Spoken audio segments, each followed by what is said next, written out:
Picture this. You're standing at the back of a church in your wedding dress. The organ is playing. 200 people are waiting. The flowers are perfect. The candles are lit. Everything you've dreamed about is finally happening. But there's one problem. Your groom isn't at the altar.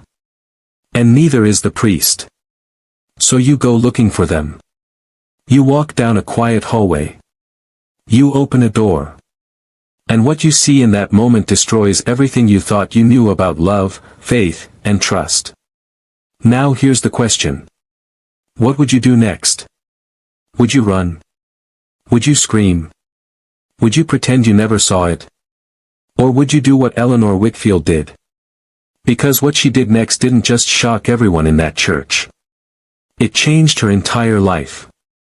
And before this story is over, it might change how you think about truth, betrayal, and the courage it takes to stand up when everything inside you wants to fall apart. Stay with me, because this is not just a story about a wedding that never happened. This is a story about a woman who refused to carry someone else's shame. Before we dive deeper, let us know in the comments where you're watching from. We'd love to hear from you, and if you're new here, click on the subscribe button so you never miss any of our upcoming videos. And also drop a comment telling us where you're watching from. Are you in New York? US? South Africa? London? Manila? We want to know who's part of this community.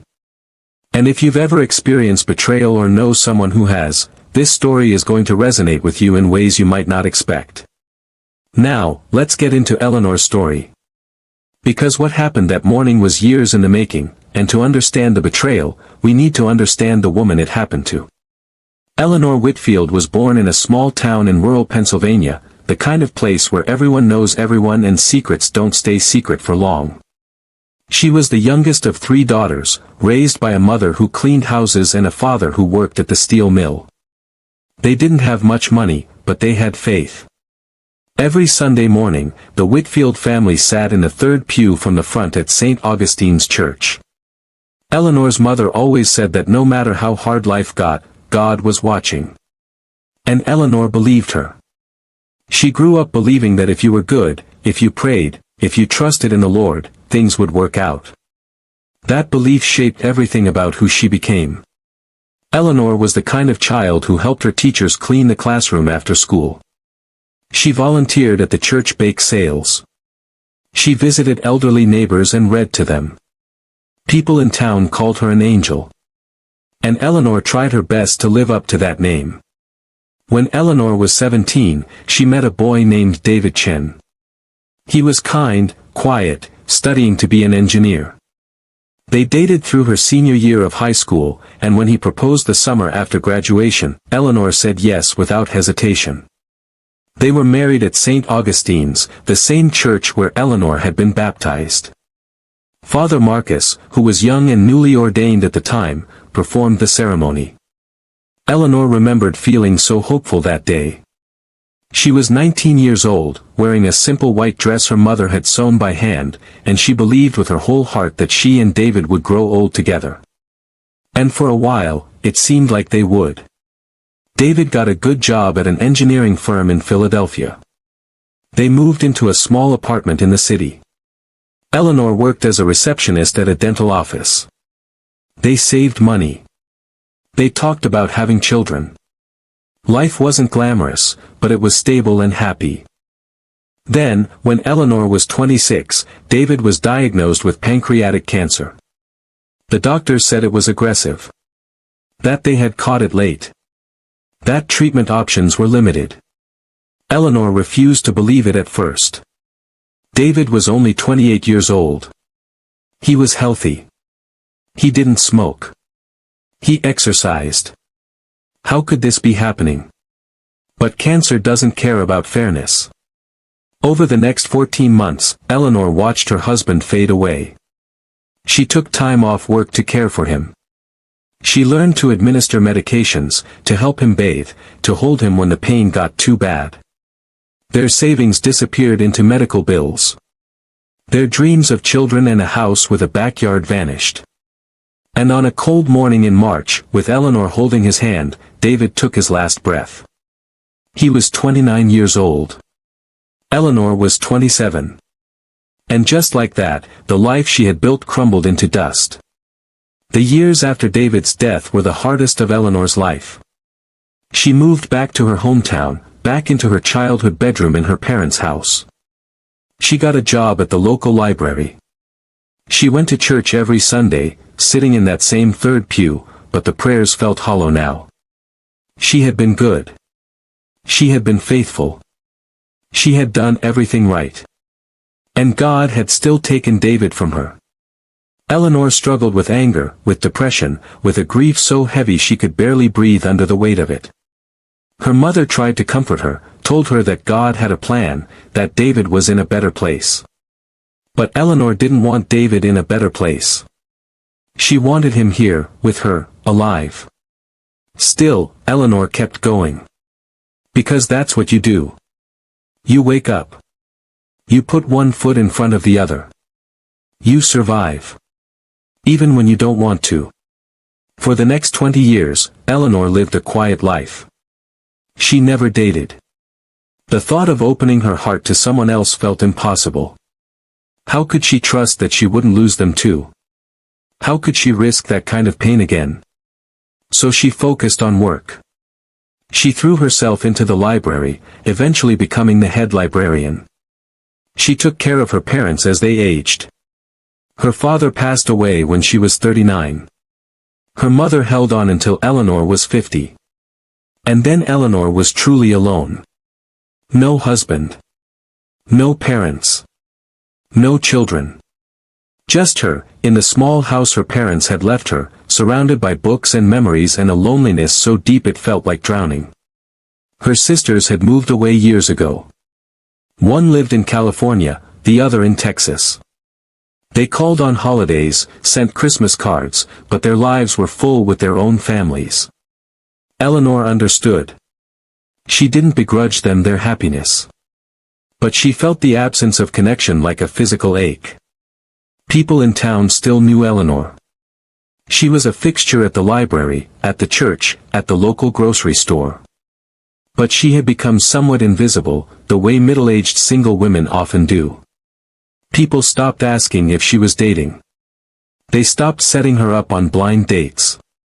She became Eleanor the librarian. Eleanor who volunteers. Eleanor who's so sweet. But never Eleanor who deserves love. Eleanor who is lonely. Eleanor who cries herself to sleep some nights wondering what her life might have been if David had lived. She attended church faithfully, though her relationship with God remained complicated. She still prayed, but her prayers felt more like conversations with the universe than with a loving father. She had forgiven God, mostly, for taking David. But she had also accepted that maybe happiness wasn't in the cards for her. Maybe some people were meant to walk through life alone. On her 50th birthday, Eleanor sat in her living room with a store-bought cupcake and a single candle. She didn't have a party. Her sisters had called earlier in the day. A few friends from the library had taken her to lunch. But that evening, alone in her house, Eleanor looked at that candle and made a decision. She wasn't going to spend the rest of her life waiting to die. She wasn't going to let loneliness consume her. She was going to try again. Try to live. Try to connect. Try to open herself up to the possibility of joy, even if it meant risking pain. She didn't know how exactly. But she knew she couldn't continue the way she had been. So she started small. She joined a book club. She volunteered at the church more regularly, not just attending services but helping with community outreach programs. She started saying yes when people invited her to things instead of always having an excuse ready. And slowly, very slowly, Eleanor started to feel like herself again. Not the girl she had been before David died. That person was gone forever. But someone new. Someone who had survived. Someone who still had life left to live. It was during one of these volunteer events, a church fundraiser for the local food bank, that Eleanor met Thomas Hale. He was new to town, having recently retired from a career in finance and moved to the area to be closer to his aging brother. Thomas was 55, tall, with silver hair and warm brown eyes. He had an easy laugh and a genuine interest in people. He and Eleanor ended up working the same shift at the fundraiser, organizing donated canned goods. They talked while they worked. Thomas told her about his career, about his love of hiking, about how he had always wanted to live in a small town after spending decades in cities. Eleanor told him about the library, about her love of old mystery novels, about growing up in this town. The conversation flowed easily. Naturally. And when the event ended, Thomas asked if Eleanor would like to get coffee sometime. Eleanor's first instinct was to say no. To make an excuse. To protect herself. But then she remembered that candle on her 50th birthday. The promise she had made to herself. So she said yes. Their first coffee date turned into dinner. Dinner turned into a walk through the park. Before long, Eleanor and Thomas were seeing each other regularly. Thomas was everything Eleanor could have hoped for. He was kind, patient, respectful. He didn't push her to move faster than she was comfortable with. He listened when she talked about David, never jealous of her past, understanding that grief doesn't disappear just because time passes. He made her laugh. He brought her flowers. He remembered small details about things she mentioned in passing. For the first time in 2 decades, Eleanor felt like someone saw her. Really saw her. Not as the tragic young widow or the sweet librarian or the faithful church volunteer. But as Eleanor. A woman with hopes and fears and a heart that was learning to trust again. 6 months into their relationship, Thomas told Eleanor he loved her. They were sitting on her porch swing, watching the sunset. Eleanor's breath caught in her throat. She hadn't heard those words from anyone romantic since David. Part of her wanted to run. But a bigger part of her wanted to stay. So she stayed. And she said it back. I love you too. A year into their relationship, Thomas proposed. It wasn't elaborate or flashy. They were on a hike, one of their favorite activities to do together, and they had stopped at a scenic overlook. Thomas got down on one knee right there on the trail and pulled out a simple gold band. Eleanor, you've brought light back into my life. I know we're not young anymore. I know we both have pasts and scars and complicated histories. But I also know that I want to spend whatever time I have left on this earth with you. Will you marry me? Eleanor said yes through tears. Happy tears this time. Not the tears of grief she had cried so many times before. She felt like she was getting a second chance at life. At love. At building a future with someone. And she was determined not to waste it. They decided on a small wedding at St. Augustine's Church. It felt right to Eleanor, to be married in the same place where she had married David, where her parents had been married, where she had been baptized and confirmed. Father Marcus, now in his 60s, agreed to officiate. He had known Eleanor her entire life and was delighted to see her happy again. The wedding planning was simple. Eleanor wasn't interested in anything extravagant. She picked out an ivory dress, elegant but understated. They invited close friends and family, maybe 200 people total. Eleanor's sisters were flying in to be there. Thomas's brother would be his best man. They planned a small reception at the church hall afterward, nothing fancy, just cake and punch and an opportunity for people to celebrate with them. Eleanor felt peaceful about all of it. This wasn't about putting on a show. This was about committing to Thomas in front of God and their community. It was about starting their life together with intention and grace. Thomas was involved in every step of the planning. He met with Father Marcus regularly for premarital counseling, which Eleanor found endearing. He wanted to do things right. He wanted their marriage to have a strong foundation. Father Marcus would tell Eleanor during their joint counseling sessions that Thomas was a good man, that their union was blessed, that he could see how much they loved each other. But about 6 weeks before the wedding, Eleanor started noticing small things that didn't quite add up. Thomas's counseling sessions with Father Marcus seemed to be happening more frequently than she remembered being necessary. When she asked Thomas about it, he would say that Father Marcus wanted to make sure they were both spiritually prepared, that they had talked through all the important topics. It made sense, but something about the way Thomas explained it felt rehearsed. Then there were the text messages. Thomas had always been open with his phone. He would leave it lying around, never seeming concerned about Eleanor seeing anything. But suddenly, he was more protective of it. He would take it with him to the bathroom. He would flip it face down when he set it on the table. When Eleanor asked about it once, joking that he seemed secretive lately, Thomas laughed it off. Just some annoying work emails from my old firm. They keep trying to consult with me even though I'm retired. Nothing to worry about. Eleanor wanted to believe him. She did believe him, mostly. But there was a small voice in the back of her mind that whispered something isn't right. She tried to ignore it. Tried to tell herself she was being paranoid, that her fear of loss was making her see problems where there weren't any. She had been alone for so long. Was it really so strange that she was anxious about this working out? That she was waiting for the other shoe to drop? She prayed about it. She asked God to quiet her anxious thoughts. To help her trust. To let her be happy without sabotaging it with unfounded suspicions. But the voice didn't go away. 3 weeks before the wedding, Eleanor went to the church to drop off some decorations for the ceremony. It was early evening, and she hadn't told Thomas she was going. She expected the church to be mostly empty. But when she pulled into the parking lot, she saw both Thomas's car and Father Marcus's car. That was odd.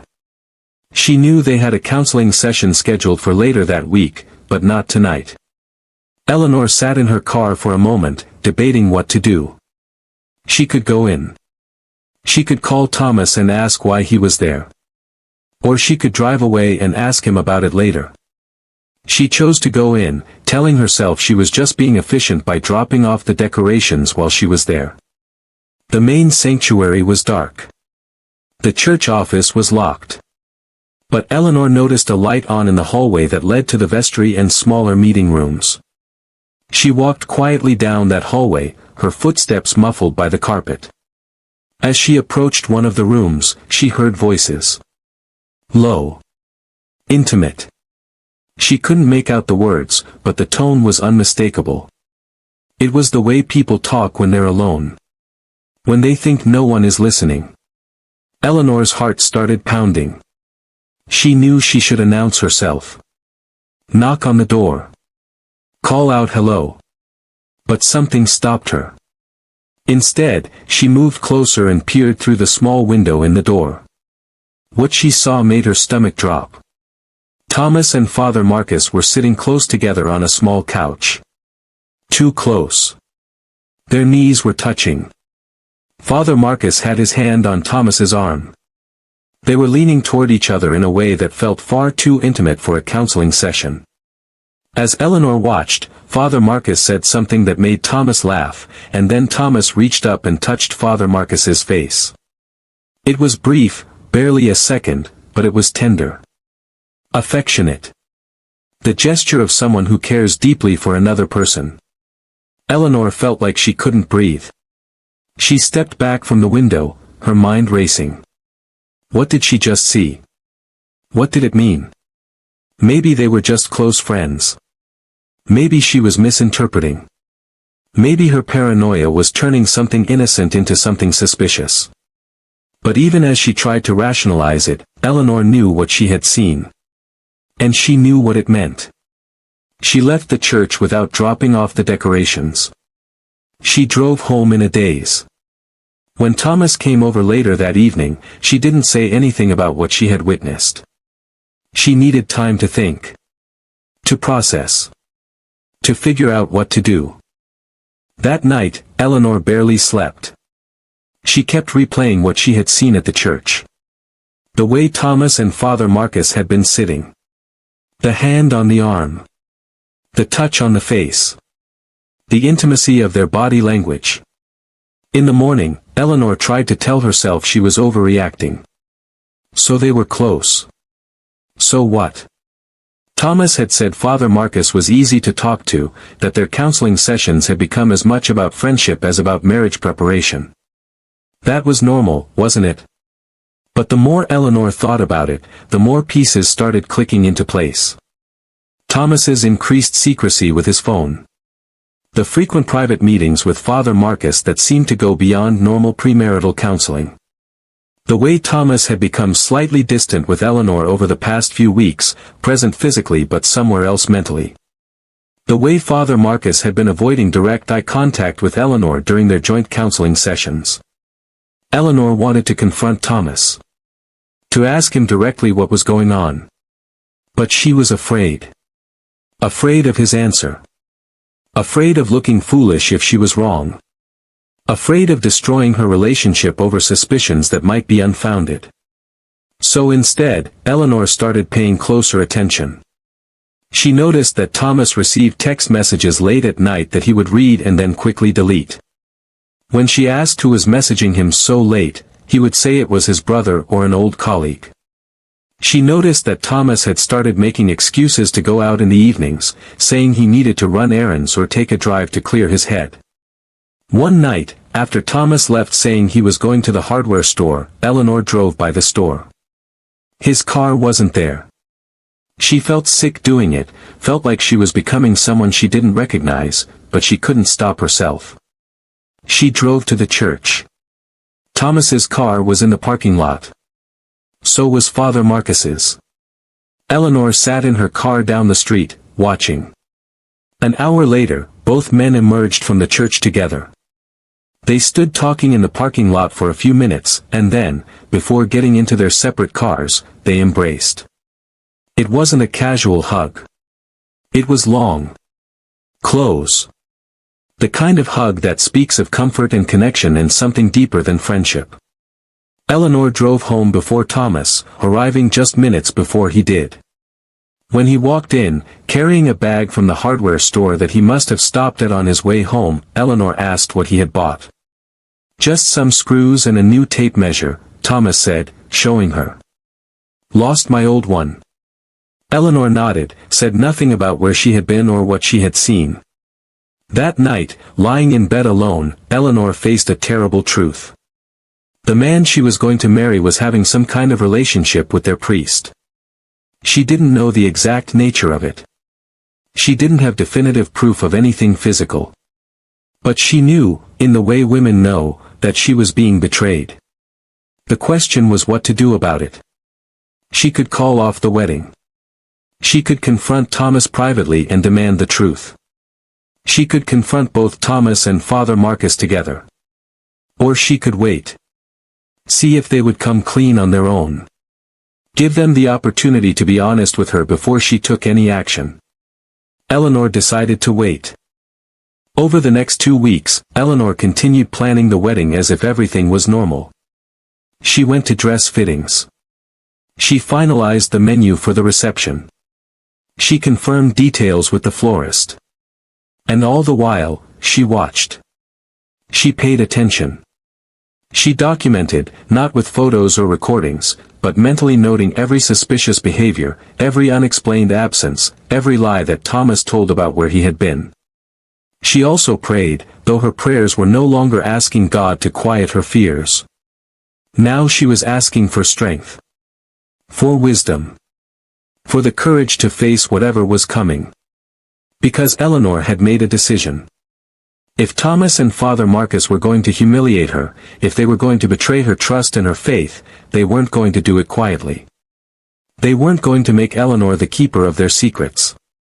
They weren't going to put the burden of shame on her shoulders while they walked away unscathed. 1 week before the wedding, Eleanor had her final dress fitting. She stood in front of the mirror in the bridal shop, looking at herself in the ivory gown. The seamstress fussed with the hem, talking about how beautiful Eleanor looked, how lucky Thomas was. Eleanor stared at her reflection. She looked like a bride. She looked happy, even. But inside, she felt hollow. This dress, this wedding, this life she thought she was stepping into, it was all built on lies. And yet, she was going to walk down that aisle anyway. Not because she was naive. Not because she hoped she was wrong. But because Eleanor Whitfield had learned something important in her 52 years of life. The truth has power. And sometimes, the only way to stop a lie from continuing is to drag it into the light. Even if that means public humiliation. Even if that means everyone seeing the ugly truth.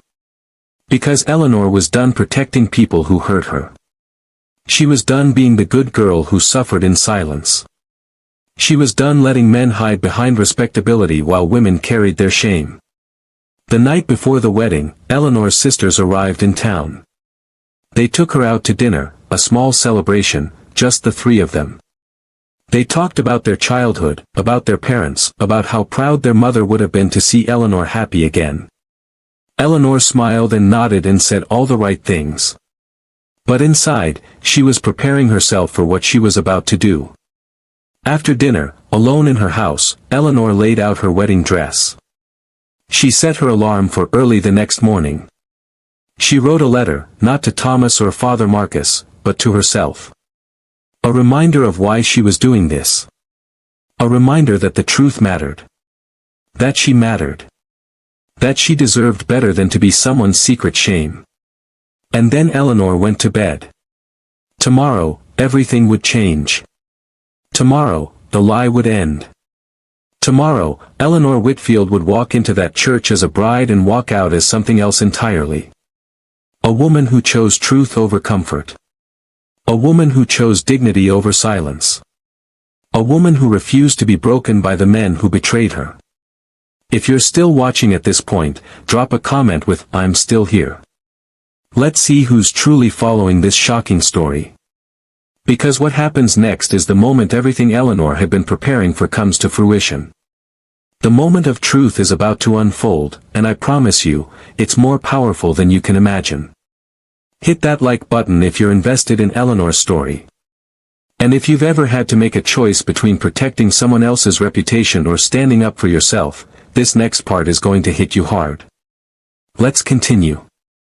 Eleanor woke up at 5 in the morning on her wedding day. She hadn't set an alarm for that early, but her body woke her anyway, adrenaline and anticipation making sleep impossible. She lay in bed for a few minutes, staring at the ceiling, breathing slowly. Today was the day. Today, everything she had been holding inside for weeks would finally come out. She wasn't afraid anymore. She was ready. Eleanor got up and made herself coffee. She sat at her kitchen table, watching the sun rise through the window, and thought about David. What would he think of all this? Would he be proud of her for standing up for herself? Would he be disappointed that she had let herself be deceived? She decided he would be proud. David had always loved her strength, even when she didn't see it in herself. He had always encouraged her to speak her truth. And that's what she was about to do. She showered, taking her time, letting the hot water relax her muscles. She dried her hair carefully, styled it simply. She applied her makeup with a steady hand. Foundation. Mascara. A soft pink lipstick. She looked at herself in the bathroom mirror. "You can do this," she whispered. "You are strong enough." At 7 o'clock, Eleanor's sisters arrived to help her get ready. They brought breakfast, bagels and fruit and orange juice, chattering excitedly about the day ahead. Eleanor ate mechanically, not really tasting the food. Her younger sister, Margaret, kept talking about how handsome Thomas was, how perfect they were together, how this was like a fairy tale come true. Eleanor smiled and nodded. If only you knew, she thought. But she didn't say it. Not yet. By 8:30, Eleanor was in her wedding dress. The ivory fabric draped elegantly over her frame. Her sisters zipped up the back, both of them getting teary-eyed. "You look beautiful," her older sister Karen said. "Mom would have loved this." Eleanor's throat tightened. Their mother had always wanted Eleanor to find love again, to not spend her whole life mourning David. But this isn't what she would have wanted either. This betrayal. This humiliation. But maybe, Eleanor thought, maybe Mom would understand what I'm about to do. Maybe she would understand that sometimes love means loving yourself enough to demand truth. The wedding was scheduled for 10 o'clock. By 9:15, Eleanor and her sisters were on their way to the church. Eleanor sat in the back seat of Karen's car, her dress carefully arranged around her, staring out the window at the familiar streets of her hometown. How many times had she driven this route? How many Sundays had she gone to this church? The building that had been a sanctuary her whole life was about to become a battleground. As they pulled into the church parking lot, Eleanor saw that guests were already arriving. She recognized faces, neighbors and friends, people she had known her whole life. They were here to celebrate her happiness. They had no idea what was really about to happen. Eleanor's heart was pounding now, but her resolve hadn't wavered. She waited in a small room off the vestibule while her sisters went to check that everything was ready. Through the walls, she could hear the organ playing softly. She could hear the murmur of voices as people took their seats. She could hear her own breathing, steady and deliberate. At 9:50, Karen came back to the room. "Eleanor, there's a problem. Thomas isn't at the altar. And Father Marcus isn't either. We can't find them." Eleanor's pulse quickened. This was it. The moment she had been waiting for. She knew exactly where they were. She had known all along that this would happen. That they would be together, somewhere in this church, in these final moments before the ceremony. Part of her had hoped they would surprise her. That they would be at the altar, ready to go through with the wedding, and she would be wrong about everything. But she wasn't wrong. She had never been wrong. "Where have you looked?" Eleanor asked calmly. Karen listed the places. The sanctuary. The office. The fellowship hall. Nowhere. Eleanor stood up, smoothing her dress. "I'll find them," she said. "Eleanor, maybe we should wait," Margaret suggested. "Give them a few more minutes. They're probably just running late." Eleanor shook her head. "No. I know where they are." Eleanor walked out of the small room and into the main hallway of the church. Her sisters followed, confused. Eleanor moved with purpose, her heels clicking on the floor. She walked past the sanctuary, where 200 people were waiting. She walked down the side hallway, the one that led to the vestry and the smaller rooms used for meetings and counseling. She knew this church like she knew her own home. She had spent countless hours here over the course of her life. She knew every hallway, every room, every hidden corner. And she knew exactly where Thomas and Father Marcus would be. There was a room at the end of the hallway, a small room that was rarely used. It had a couch that folded out into a bed, meant for visiting clergy or for church staff who needed to rest between services. Eleanor had seen the light on in that room the night she had come to drop off decorations. She hadn't thought much of it then, but now, it all made sense. That was their place. Their secret space. Eleanor reached the door. It was closed. She put her hand on the knob and took a deep breath. Behind her, her sisters were asking what she was doing, telling her to wait, to let them get someone else to check. But Eleanor wasn't waiting anymore. She turned the knob and pushed the door open. The sight that greeted her was exactly what she had expected and somehow still shocking in its reality. The room was dimly lit. The fold-out bed was open, the sheets rumpled. And there, frozen in place like deer in headlights, were Thomas and Father Marcus. Thomas's shirt was untucked, his tie loosened. Father Marcus had removed his clerical collar, which lay on a small table beside the bed. They had clearly been in the middle of something, though they had separated the moment the door opened. For 3 long seconds, no one moved. No one spoke. Eleanor stood in the doorway in her wedding dress, bouquet in hand, staring at the 2 men who had betrayed her.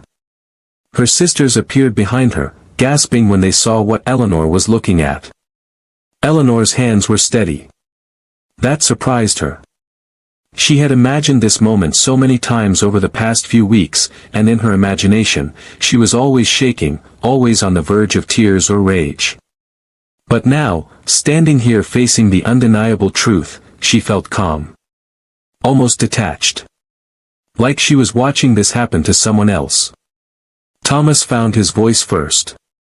Eleanor, this isn't, it's not what it looks like. Eleanor cut him off with a single word. Stop. Her voice was quiet but firm. Just stop. Thomas's mouth closed. He looked at Father Marcus, who was pale and silent. Eleanor looked at Father Marcus now, this man who had known her since she was a child.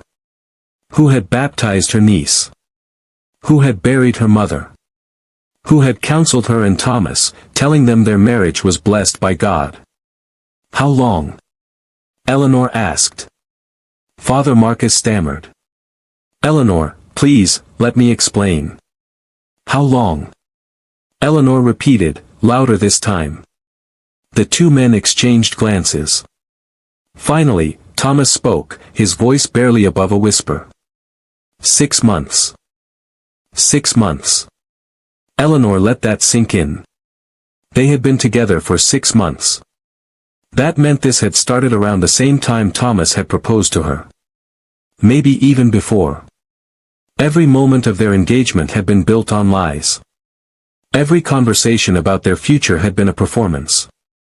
Every time Thomas had told her he loved her, he had been lying. Or maybe he hadn't been lying. Maybe he did love her, in some way. But he loved Father Marcus more. Or differently.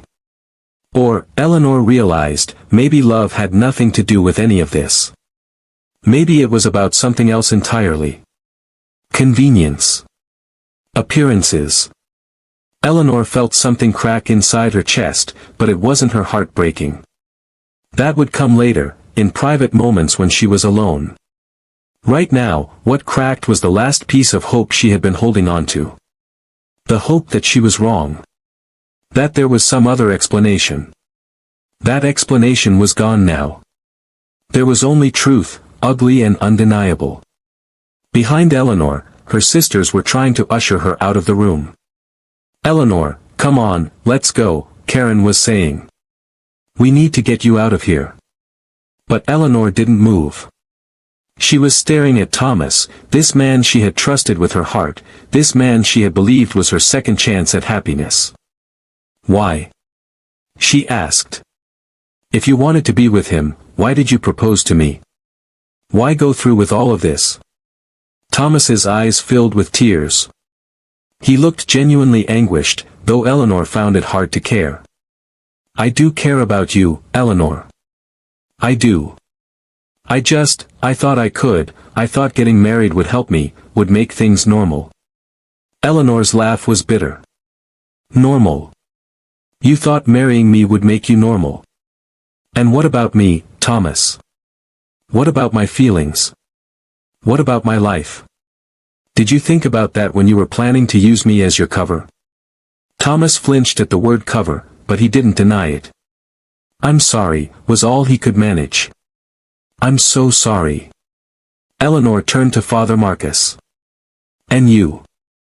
A priest. A man of God. How do you justify this? Father Marcus was crying now too, tears streaming down his face. I have no justification, Eleanor. What we did, what I did, it's unforgivable. I broke my vows. I broke your trust. I failed you and I failed God. Eleanor felt a surge of anger, the first real emotion breaking through her calm. Don't talk to me about God right now, she said sharply. Don't you dare bring God into this. You used your position to deceive me. You counseled us, blessed us, told us our marriage was holy, all while you and Thomas were, she couldn't finish the sentence. The weight of the betrayal was too heavy. Father Marcus hung his head. You're right. I have no excuse. "I'm sorry" doesn't even begin to cover it. "But Eleanor, please, I'm begging you, don't let this destroy your faith. Don't let my failures drive you away from God." Eleanor stared at him in disbelief. "That's what you're worried about right now? My faith? Father Marcus, the only thing this has destroyed is my trust in you. And in him." She gestured at Thomas. "My faith in God will survive. I'm not sure my faith in people will." Margaret tugged at Eleanor's arm. "Eleanor, there are 200 people out there waiting. We need to figure out what to do." Eleanor finally turned away from the two men. She looked at her sisters, both of them shocked and horrified by what they had just witnessed. "I know exactly what to do," Eleanor said. She looked back at Thomas and Father Marcus one last time. "Both of you get cleaned up. Comb your hair. Fix your clothes.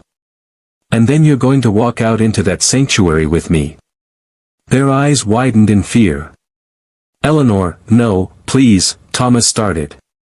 Eleanor held up her hand. "You don't get to say no. You don't get to slink away and hide from this. You involved all those people out there when you invited them to witness a lie.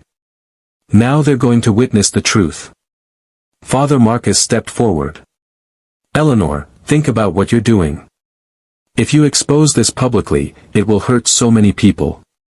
Not just us. Think about the church. Think about the scandal." Eleanor's eyes blazed. "I am thinking about the church, Father. I'm thinking about all the people who trust you. Who confess their sins to you. Who look to you for moral guidance. They deserve to know what kind of man you really are. And I deserve to stand in that sanctuary and tell the truth." Eleanor turned and walked out of the room, her sisters following close behind. In the hallway, Karen grabbed Eleanor's arm. "Eleanor, are you sure about this? Once you do this, you can't take it back." "I know," Eleanor said. "That's the point." Margaret looked torn. "What do you want us to do?" Eleanor thought for a moment. "Go tell the guests there's going to be a short delay, but that everything is fine and the ceremony will start momentarily. Then come back here. I want you both with me when I walk into that sanctuary." Her sisters hesitated, then nodded. They understood. This was Eleanor's decision to make, and they would support her no matter what. As her sisters hurried toward the sanctuary, Eleanor stood alone in the hallway, waiting. A minute later, Thomas and Father Marcus emerged from the room. They had attempted to make themselves presentable. Thomas had tucked in his shirt and straightened his tie. Father Marcus had put his collar back on. But both men looked shaken, pale, terrified. They know, Eleanor thought, that their lives are about to change forever. Just like mine already has. Eleanor's sisters returned, positioning themselves on either side of her. Karen took Eleanor's left hand. Margaret took her right. The four of them stood there in the hallway, an unlikely procession. Eleanor, the bride in her ivory dress. Her two sisters flanking her like guards. And behind them, the groom and the priest, walking to their own judgment. "Let's go," Eleanor said. They walked down the hallway together, their footsteps echoing. As they approached the sanctuary, Eleanor could hear the organ music had stopped. The murmuring of confused guests had grown louder. People were wondering what was taking so long. Why the delay? Was something wrong? Eleanor pushed open the doors to the sanctuary, and 200 faces turned toward her. The sight was surreal. The church was decorated beautifully. White roses lined the pews. Candles flickered on the altar. Everything looked perfect, like a dream wedding. But Eleanor wasn't here for a dream. She was here for truth. She walked slowly down the center aisle, her sisters still on either side of her. Behind her, Thomas and Father Marcus followed reluctantly. The guests watched in confusion. This wasn't how a wedding processional was supposed to go. Where was the music? Why were the groom and priest walking behind the bride? Why did everyone look so serious? Eleanor reached the front of the sanctuary and turned to face the congregation. Thomas and Father Marcus stood off to the side, both looking like they wanted to disappear into the floor. Eleanor's sisters took seats in the front pew, but they kept their eyes on Eleanor, ready to support her if she needed them. For a long moment, Eleanor just stood there, looking out at all the faces. These were her people. Her community. People she had known her whole life. Friends who had supported her through David's death. Neighbors who had checked on her when she was alone. Church members who had prayed for her happiness. They deserved the truth. And she deserved to tell it. Eleanor took a deep breath and began to speak. Her voice was clear and steady, carrying to every corner of the sanctuary. Thank you all for coming today. I know you're confused about what's happening, and I'm going to explain. But first, I want to say that I appreciate every single one of you. Your presence here means the world to me, and I'm grateful for your love and support over the years. The guests settled into their seats, listening intently. Eleanor continued. This morning, I came to this church expecting to get married. I put on this dress, carried these flowers, prepared to make vows before God and all of you. But something happened. Something that changed everything. There was a ripple of whispers through the crowd. Eleanor waited for quiet, then went on. About an hour ago, I went looking for Thomas and Father Marcus because they weren't at the altar. And I found them. She paused, letting that sink in. I found them together. In a room at the back of the church. In a way that made it very clear they have been in a relationship with each other. The sanctuary erupted. Gasps. Exclamations. Someone dropped a prayer book. Eleanor's sister Karen stood up from the front pew, her face fierce, ready to defend Eleanor if anyone challenged her. But Eleanor raised her hand, asking for quiet. There's more you need to know, she said. This isn't a new relationship. This has been going on for 6 months. The entire time Thomas and I were engaged. The entire time Father Marcus was counseling us, blessing our union, telling us our marriage was ordained by God, he was having an affair with my fiancée. More gasps. More exclamations. People were turning to look at Thomas and Father Marcus, who both stood frozen, their faces masks of shame and fear. Someone in the back of the church shouted something angry. Someone else started crying. The shock was spreading through the congregation like wildfire. Eleanor waited for the noise to die down again, then continued. I know some of you are wondering why I'm telling you this publicly. Why I didn't just cancel the wedding quietly and handle this in private. And I want to explain that. For weeks, I've known something was wrong, Eleanor said. I suspected. I saw things that didn't add up. And I could have confronted Thomas and Father Marcus privately. I could have called off the wedding and dealt with this behind closed doors. But here's why I didn't. She looked directly at Thomas, then at Father Marcus. Because when we stay silent about betrayal, when we hide the truth to protect people who hurt us, we carry their shame. We take on the burden of their lies. And I refuse to do that. Her voice grew stronger. I refuse to protect men who deceived me. I refuse to keep their secrets. I refuse to walk away quietly and let everyone think this wedding just didn't work out. Because that's not what happened. What happened is that I was betrayed by 2 people I trusted completely. And I deserved better than that. The congregation was silent now, hanging on every word. Eleanor could see people nodding. She could see women in particular looking at her with something like recognition, like they understood exactly what she was saying. And here's the other reason I'm telling you this publicly, Eleanor continued. Because Father Marcus is your priest. You confess your sins to him. You seek his guidance. You trust him to lead this church with integrity. And you deserve to know that he has been lying to all of us. Not just to me. To everyone. She turned to face Father Marcus directly. You stood at this altar Sunday after Sunday, preaching about honesty and faith and living according to God's word. And the whole time, you were living a lie. The whole time, you were using your position to carry on a secret relationship while counseling me to trust in the sanctity of marriage. How many other people have you lied to, Father? How many other secrets are you keeping? Father Marcus was openly weeping now, but he said nothing. What could he say? Everything Eleanor was saying was true. Thomas looked equally destroyed, staring at the floor, unable to meet anyone's eyes.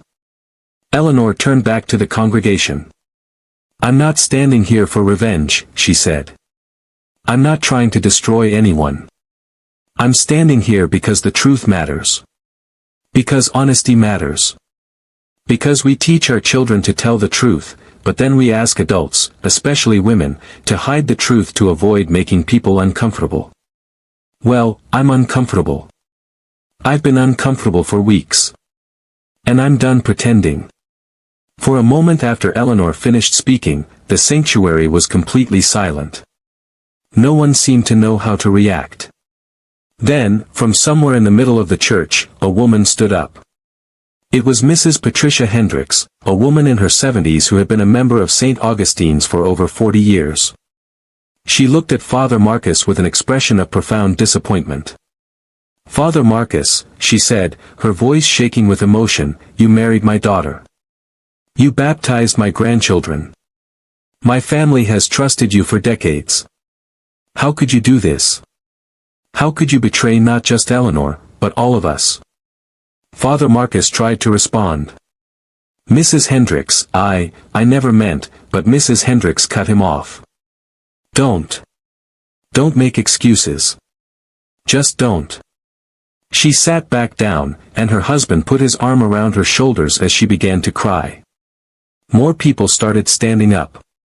Some were angry. Some were sad. Some were just confused, trying to process what they had just learned. A man Eleanor recognized as Gerald Thompson, one of the church's longtime deacons, stood up and addressed Father Marcus. Father, I think it's best if you leave. Now. You've heard what Eleanor said. We all have. And I don't think there's anything you can say right now that will make this better. You need to go. Father Marcus looked around the sanctuary, perhaps hoping someone would defend him, but no one did. Finally, he nodded and began walking toward the side exit, his head down, his shoulders slumped. As he passed Eleanor, he paused. I'm sorry, he whispered. I know that doesn't help, but I am truly sorry. Eleanor looked at him without expression. Your sorry doesn't change what you did, Father. But maybe it's a start toward changing who you are. Father Marcus left through the side door, and the moment he was gone, the congregation turned its attention to Thomas. He was still standing there, looking lost and broken. Eleanor's brother-in-law, Margaret's husband David, stood up from the pew. Thomas, you need to leave too. This is not your place anymore. Thomas finally looked up, his eyes finding Eleanor's. Eleanor, I never wanted to hurt you. I swear I didn't. I didn't know how to, I thought maybe I could. His voice trailed off because there was no way to finish that sentence that would make it better. Eleanor walked toward him slowly. When she was close enough that only he could hear, she spoke quietly. Thomas, I think maybe you do care about me in your own way. But you cared more about yourself. About your image. About not having to face who you really are. And you were willing to build our entire marriage on that lie. That's not love. That's selfishness. Thomas's eyes filled with fresh tears. What do I do now? Eleanor's expression softened slightly, though her voice remained firm. You figure out how to be honest. With yourself. With whatever comes next in your life. You stop hiding. You stop using people. And you leave me alone to heal from this. Thomas nodded, understanding that this was as close to forgiveness as he was going to get, at least for now. He turned and walked down the aisle toward the back of the church. People moved their legs aside to let him pass, but no one spoke to him. No one offered comfort. He had lost the respect of this community, and everyone knew it.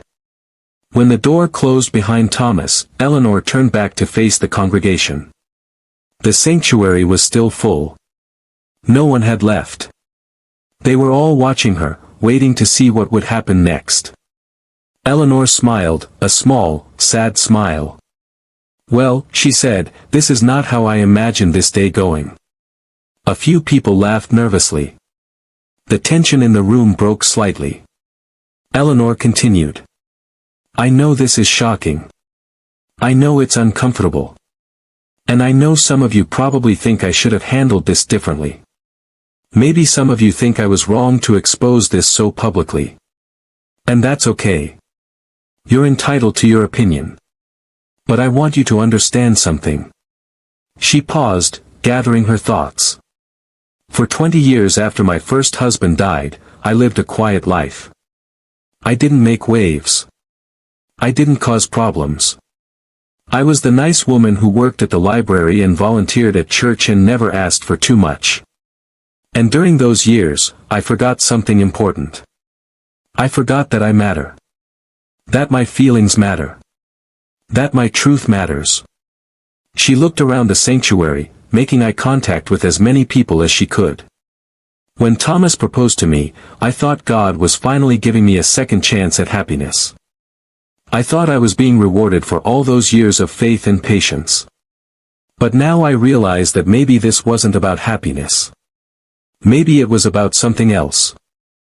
Maybe it was about teaching me that I'm strong enough to stand up for myself. That I don't need a man to complete me. That I can face the truth, even when it's painful, and come out the other side."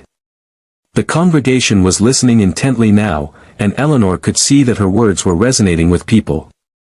Especially the women. She could see heads nodding. She could see women reaching for their husband's hands or their friends' hands. "I don't know what happens next for me," Eleanor admitted. "I don't know how I'm going to feel tomorrow or next week or next month. I don't know if I'll ever be able to trust anyone romantically again. I don't know if I'll ever get married. But I do know this. I know that I told the truth today. And that matters. I know that I didn't let fear or shame silence me. And that matters. I know that I stood up here and said this is what happened to me, and I'm not going to pretend it didn't. And that matters." She took a deep breath. "So thank you for being here. Thank you for witnessing this. And thank you for whatever support you're able to give me in the days and weeks to come. I'm going to need it." Eleanor set her bouquet down on the altar, the same altar where she was supposed to have made her vows. Then she walked back down the aisle, her head held high. Her sisters quickly got up and followed her. As Eleanor passed, people reached out to touch her arm, to squeeze her hand, to offer wordless support. By the time she reached the back of the church, several women had gotten up and were following her out. They all gathered in the church parking lot, a group of about 15 women surrounding Eleanor. They hugged her. They cried with her. They told her she was brave. They told her she did the right thing. They told her they understood. And for the first time that day, Eleanor let herself cry. Not because she was sad about losing Thomas. But because she was overwhelmed by the support. By the love. By the realization that she wasn't alone. That there were people who saw her strength even when she couldn't see it herself. One of the women, Linda Martinez, who Eleanor knew from the library, said something that stuck with Eleanor. "You just did what so many of us have been too scared to do. You told the truth even when it cost you everything. That's not weakness. That's power." The days following the wedding were strange and difficult. Eleanor's sisters stayed with her for the first week, taking turns making sure she was never alone. They fielded phone calls from concerned friends. They dealt with the logistics of returning wedding gifts. They sat with Eleanor during the long, quiet moments when the reality of what had happened would hit her in waves. Eleanor found that her emotions were complicated. She had expected to feel devastated, and parts of her were. She had lost her fiancé, her priest, and the future she had been planning. But she also felt something unexpected. She felt free. Lighter. Like she had been carrying a weight she didn't even realize was there, and now it was gone. The anxiety that had plagued her for weeks, the constant low-level dread that something was wrong, all of that had evaporated. She knew the truth now. And as painful as the truth was, it was better than living with lies. On the third day after the wedding, Eleanor's phone rang. It was the bishop of the diocese. He had heard about what happened at St. Augustine's and wanted to speak with Eleanor. She agreed to meet him at a coffee shop in town. Bishop William Chen, no relation to Eleanor's late husband despite sharing the same last name, was a kind-faced man in his 60s. He sat across from Eleanor, his expression grave. "Miss Whitfield, I want you to know that the diocese takes what happened very seriously. Father Marcus has been placed on administrative leave while we conduct an investigation." Eleanor nodded. "Thank you for telling me." Bishop Chen continued. "I also want to apologize to you on behalf of the church. What Father Marcus did was a profound violation of trust, both of his vows and of your faith in him. You deserved better." Eleanor appreciated the apology, but she had a question. "Bishop, what happens to Father Marcus now? Will he be defrocked?" The bishop sighed. "That's complicated. We're still gathering all the facts. But I can tell you that he will not be returning to St. Augustine's. Whether he continues in ministry at all will depend on the outcome of our investigation and on his willingness to undergo counseling and spiritual direction." Eleanor processed this. "And what about the church? What about the congregation? They've been hurt by this too." The bishop nodded. "We're sending a new priest to St. Augustine's, someone who can help the community heal. We're also offering counseling services to anyone in the congregation who needs support. Eleanor, no, this doesn't fix what happened to you, but I want you to know that the church cares about you and about that community." Eleanor believed him. She could see the genuine concern in his eyes. "Thank you, Bishop. I appreciate that."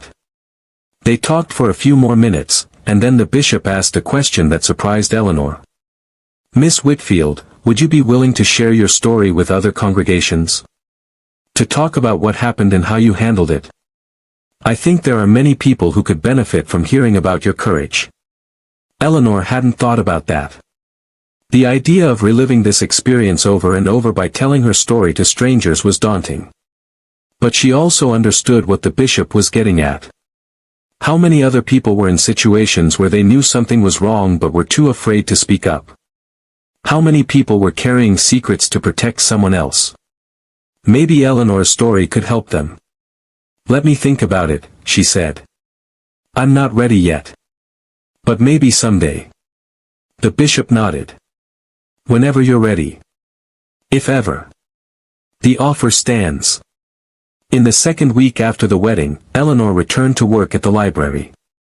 She had taken a week off for what was supposed to be her honeymoon, but she couldn't stand sitting at home anymore. She needed normalcy. She needed routine. She needed to remember who she was outside of this scandal. Her co-workers were supportive but awkward at first, not sure what to say or how to act around her.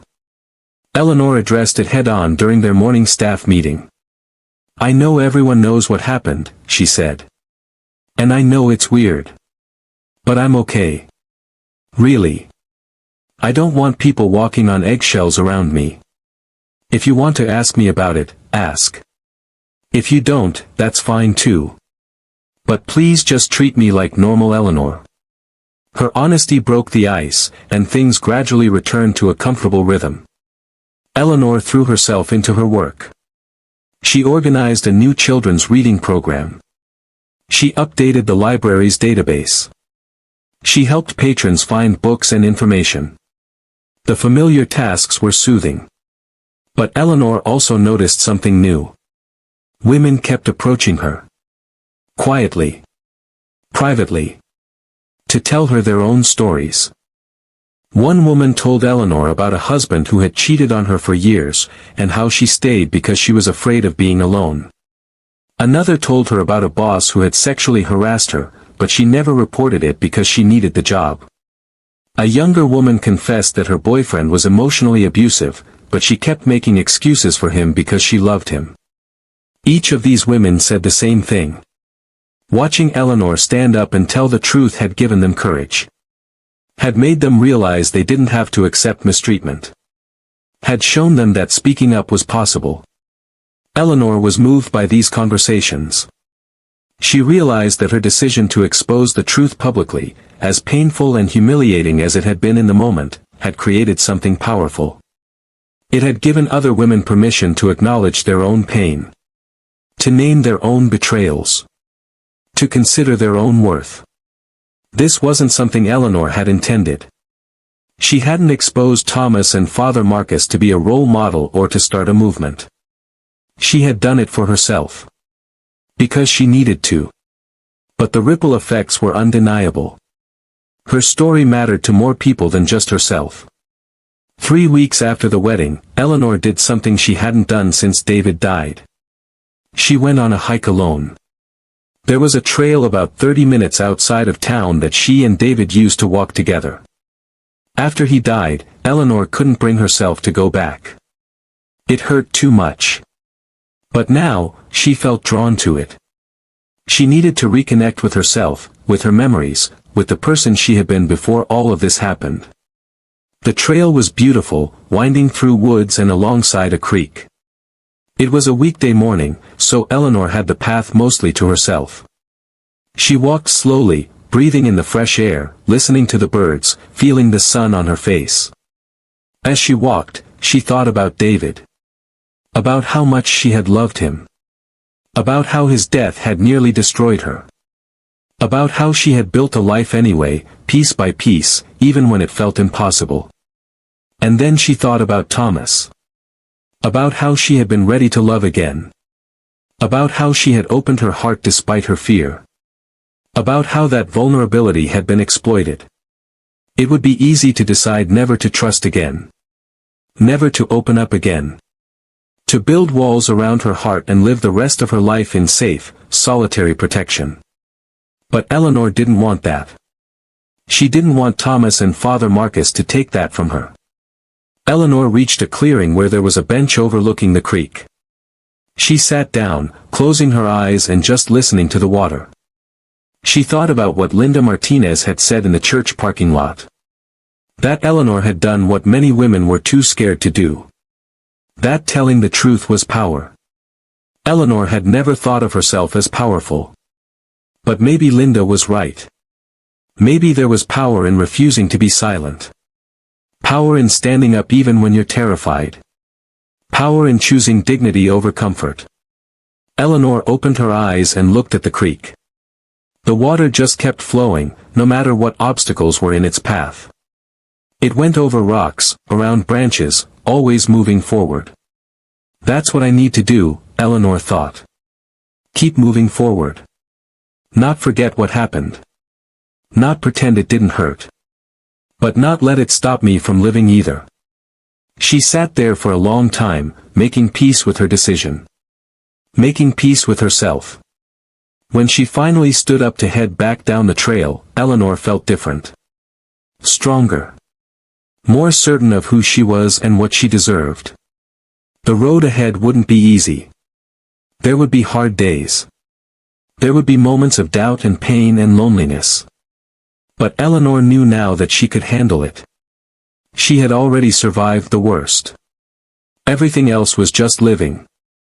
6 months after the wedding that never was, Eleanor's life had found a new normal. She was still working at the library, still living in her small house, still attending St. Augustine's Church, though it looked different now under the leadership of Father David Okonkwo, the new priest the diocese had sent. Father David was a breath of fresh air for the congregation. He was warm, genuine, and committed to rebuilding trust. He had reached out to Eleanor personally within his first week, not to pry into what had happened, but simply to let her know that he was there if she ever needed pastoral support. Eleanor appreciated his respect for her boundaries. Over time, she found herself opening up to him during occasional counseling sessions, not about the betrayal necessarily, but about her faith journey, about how to reconcile believing in God with the pain that religious institutions and religious people could cause. Father David never had easy answers, which Eleanor found refreshing. He acknowledged that the church was made up of flawed humans who sometimes did terrible things. But he also maintained that God's love was bigger than human failure. Eleanor wasn't sure she agreed with everything he said, but she appreciated his honesty. The congregation had also changed. The scandal had been difficult for everyone, forcing people to confront uncomfortable truths about someone they had trusted for years. Some members left St. Augustine's, unable to reconcile what Father Marcus had done with their faith in the institution. But others stayed and worked to rebuild. They formed new committees focused on accountability and transparency. They created support groups for people dealing with various life challenges. They became more open about discussing difficult topics like abuse, addiction, and mental health. In a strange way, the church had become healthier, more authentic, more willing to acknowledge that faith communities are messy and complicated because people are messy and complicated. Eleanor had become something of a quiet leader in this transformation. She didn't seek attention or credit, but people looked to her as an example of grace under pressure. When difficult conversations came up, Eleanor's perspective was valued. She had lived through betrayal and come out the other side with her integrity intact. That meant something to people. As for Thomas and Father Marcus, Eleanor had heard updates through the grapevine, though she had no direct contact with either of them. Father Marcus had indeed been removed from active ministry. He was undergoing intensive counseling and spiritual direction at a retreat center run by the diocese. The official word was that his future in the priesthood was uncertain. Some people felt he should be defrocked immediately. Others believed in the possibility of redemption and rehabilitation. Eleanor had complicated feelings about it. She didn't want Father Marcus to suffer forever. But she also didn't think he should be allowed back into a position of spiritual authority without serious accountability and change. Thomas had left town entirely, moving to another state to live near his brother. Eleanor had heard through a mutual acquaintance that Thomas had come out as gay to his family and close friends, something he apparently had been struggling with his entire adult life. The acquaintance told Eleanor that Thomas had expressed deep remorse for what he had done to her, though he hadn't reached out directly, respecting Eleanor's wish to be left alone. Eleanor felt a mix of emotions hearing this. Anger that Thomas had used her as a cover for his internal struggle. Sadness that he had felt so trapped by societal expectations or internalized shame that he thought deception was his only option. And a strange sort of relief that maybe, finally, Thomas was being honest about who he was. Eleanor had also heard that Thomas and Father Marcus were no longer in contact. Whatever relationship they had, romantic or otherwise, had apparently ended in the aftermath of the exposure. Eleanor tried not to think about this too much. It wasn't her business anymore. Her focus needed to be on her own healing, her own future. And that future was starting to look brighter than Eleanor had expected. She had reconnected with old friends, women she had lost touch with over the years. She had joined a book club that met monthly at a local coffee shop. She had started painting again, a hobby she had loved in her 20s but had abandoned after David died. Her paintings were mostly landscapes, scenes from her hikes, attempts to capture the beauty she saw in nature. They weren't museum quality, but they brought Eleanor joy, and that was enough. She had even, tentatively, started to think about the possibility of dating again someday. Not now. Not soon. But someday. She wasn't ready to give up on the idea of companionship, of partnership, of love. What happened with Thomas had been devastating, but it hadn't destroyed her capacity to hope. If anything, it had taught her to trust her instincts more. To pay attention when something feels off. To speak up sooner rather than staying silent and hoping things will resolve themselves. One evening, Eleanor was sitting on her porch swing, watching the sun set, when her phone rang. It was a number she didn't recognize, but she answered anyway. Hello. Miss Whitfield. This is Rebecca Torres from the diocesan office. We spoke briefly at the bishop's office a few months ago. Eleanor remembered. Rebecca had been kind, efficient, one of the people coordinating the response to the situation at St. Augustine's. "Hi Rebecca. What can I do for you?" Rebecca explained that the diocese was organizing a conference on pastoral accountability and preventing clergy abuse. They wanted Eleanor to be one of the speakers, to share her story and talk about the importance of speaking truth to power, even within religious institutions. "We would compensate you for your time, of course," Rebecca added. "And we'd make sure you had support before, during, and after your talk. We know this isn't easy." Eleanor's first instinct was to say no. The thought of standing in front of a room full of strangers and reliving the most humiliating moment of her life was terrifying. But then she thought about all the women who had approached her at the library. All the people who had told her that her courage had inspired them. Maybe her story could help prevent something similar from happening to someone else. Maybe speaking out could create change. "Let me think about it," Eleanor said. "Can I call you back in a few days?" "Of course," Rebecca replied. "Take all the time you need." After hanging up, Eleanor sat on her porch for a long time, thinking. She thought about the woman she had been 6 months ago, standing in that church in her wedding dress, terrified but determined to tell the truth. She thought about the woman she was now, still healing but stronger than she ever expected to be. She thought about all the Eleanor Whitfields out there who might be facing betrayal, who might be wondering if they should speak up or stay silent. What would she want to tell them? That night, Eleanor called Rebecca back. "I'll do it," she said. "I'll speak at your conference." She could hear the smile in Rebecca's voice. "Thank you, Miss Whitfield. This is going to mean a lot to a lot of people."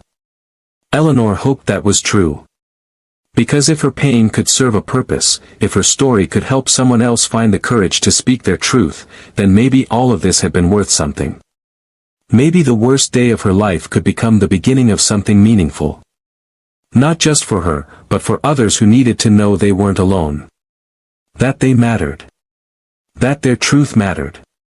That they deserved better.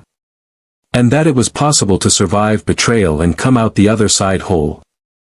The conference was held 3 months later in a large hotel conference center in Pittsburgh.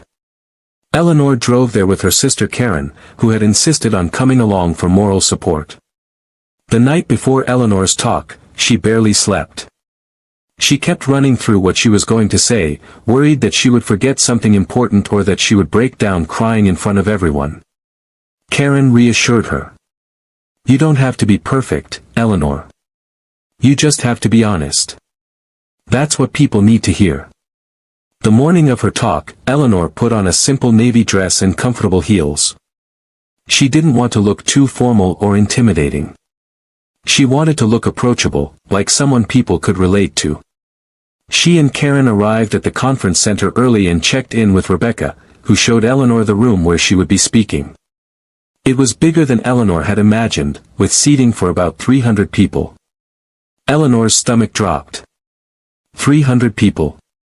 Rebecca saw her panic. "Don't worry. You'll do great. And remember, these are people who want to hear what you have to say. They're here because they care about these issues." Eleanor nodded, trying to calm her racing heart. When it was time for her session, Eleanor stood backstage while Rebecca introduced her. Eleanor Whitfield is a librarian from a small town in Pennsylvania. 6 months ago, she was preparing to get married when she discovered a betrayal that would change her life. What she did next shocked her community and inspired countless others. Please welcome Eleanor to share her story.